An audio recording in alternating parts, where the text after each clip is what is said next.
Hello, everybody. Good Morning. morning.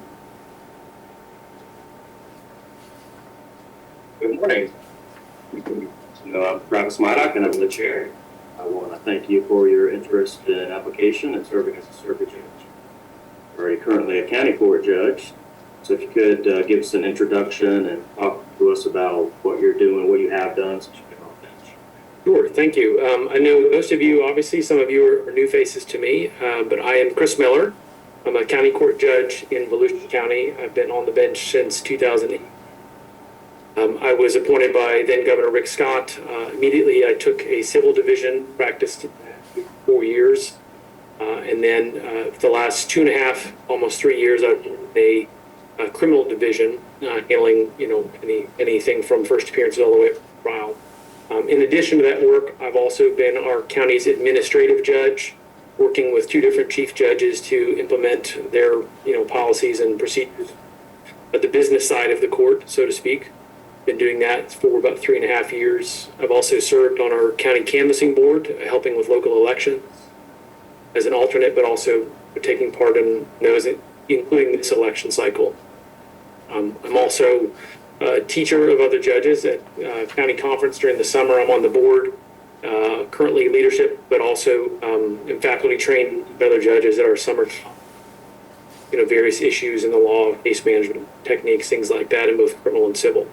And I've covered a fair bit of circuit court in the last couple of years as well, circuit, when the need arises. So that's been my kind of my day-to-day job and what I've my experience in the last 7 years. Let me ask you a question. Sure. Because some people would say moving from county to circuit is, presents more challenges. Why is it that you want to do that?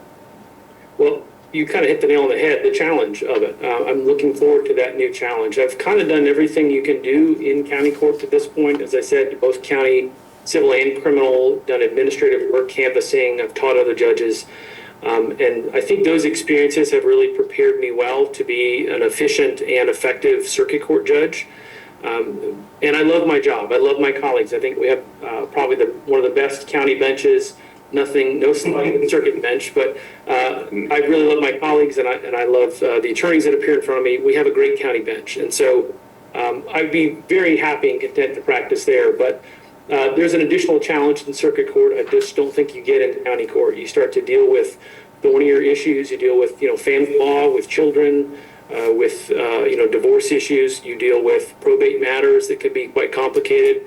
You deal with the death penalty. You deal with all kinds of much more challenging and a diverse array of subject matter that I think I'm well prepared for at this point. Talk to us about your election. You had a contested election.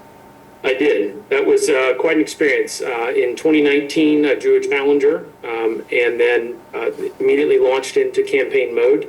We assembled a team of great lawyers and other professionals, mostly in Volusia County, but some outside of, to help us run the campaign. The judges can't fundraise on their own. They can't seek endorsements from lawyers for obvious reasons. And so you assemble a committee of responsible persons to do that on your behalf. I had a wonderful campaign committee, also some hired staff. My family was very involved.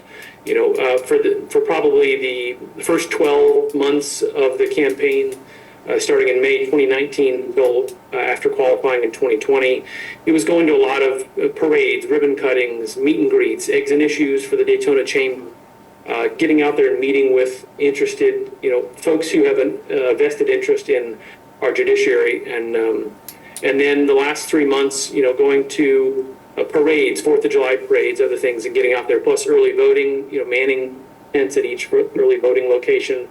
Family was, and just trying to spread the word about me, which is really hard as a judge, as some of you probably know. We can't campaign like normal politicians can. Our hands are tied due to the canons, what we can say and cannot say. Of course, usually it's what you cannot say that most voters on the trail want to know about, right? So you have to be careful to try to tell them about yourself without violating those canons. So it was a great experience. It really helped me develop a lot of relationships in and around Volusia County and other parts of the circuit as well that I think would benefit me going forward if I had to campaign again. I'm a stickler for canons. How many times you've read the canons? I would say at least 15 to 20 times I've read them. Of course, for the application you read them. All 7 apply to me. And I've read them numerous times. Plus, we get what are called GAC opinions, Judicial Ethics Advisory Commission opinions, emailed to us when they're released. They give you some guidance, some interpretation on the canons and what they mean. So, what type of work have you done in circuit court as a judge? I've done a little bit of family law. I covered a divorce trial about a week or so ago. Tomorrow, actually, I'm going to cover some family law matters and injunctions on Thursday. I've handled felony jury trials. I've handled circuit civil jury trials. I've handled Baker Acts, Marchman Acts, risk protection orders, a shelter hearing or two here and there. So pretty wide variety of the various circuit matters. Judge, are you seeking those opportunities out, or is Judge Case coming to you saying, "Don't do this"? Do I have a Fifth Amendment right here? You're on video. Okay. Look, I am seeking them out because I am interested in movies. So I obviously want to broaden my experience and my horizons. Judge Case is a mentor to me. She was a mentor at the state attorney's office and as well on the bench. I give her a lot of credit for why I'm here today. She encouraged me to put in 7 years ago. And she does frequently call on me to back her up for trial weeks, and I've had occasion to try a few cases for her in circuit court.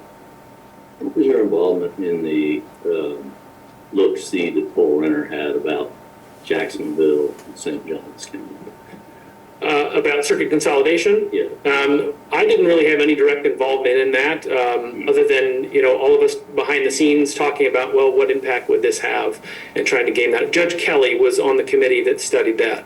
We often get confused for one another, which is fine with me in election time because he's very popular. His dad being a mayor in Daytona, but I did not have any direct involvement. Judge Kelly did. Okay. So just through word of mouth association, that's all. I have a question. Why do you go by your middle name?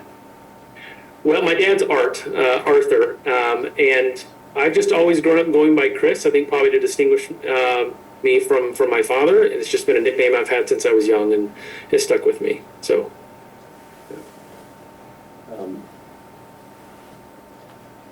How do you sell a computer by phone? well, back in those days, it was a little bit easier to do that. What wasn't a great job, and I was not there very long, I think. Dell was an interesting experience in Nashville. I took a year between college and law school, and worked at Dell and then CompUSA. That's where I got my love of technology, I think, really getting to know the products there. And then, but it is harder than it sounds, yes. Okay. Anything you want to highlight before we deliberate? Sure. You may be wondering, other than the obvious, what separates me from the other candidates? There's the obvious. I'm the only candidate who has actual judicial experience for the last 7 years.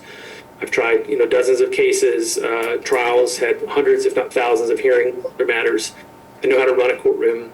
Also, the only candidate who's had a campaign for judicial office. I know exactly what that takes and the hard work that entails while still managing a busy docket. Also, the only candidate, I think, that has actually proven or demonstrated a commitment to the proper role of a judge. It's easy for anyone to stand up here and say that they will follow the law and apply the law, even when it's tough, even when they don't like the outcome. But I think I've proven over the last 7 years, through my writing samples, through hopefully references you spoke to, that I actually have a commitment to doing that. And when the rubber meets the road, I actually have done that and issued rulings that personally I wanted to go the other way, but I recognized that the law required a different outcome. And so I followed, I think what my oath is to follow the law, and not as Judge Clayton used to say, you take an oath to follow the law, not necessarily to be fair and try to balance the scales for everybody. You take an oath to follow the law. And I've proven over the last 7 years that I have a track record of doing that. So that's what I would say separates me from the pack. So Thank you. all right. Thank you all very much for your time. Thank you.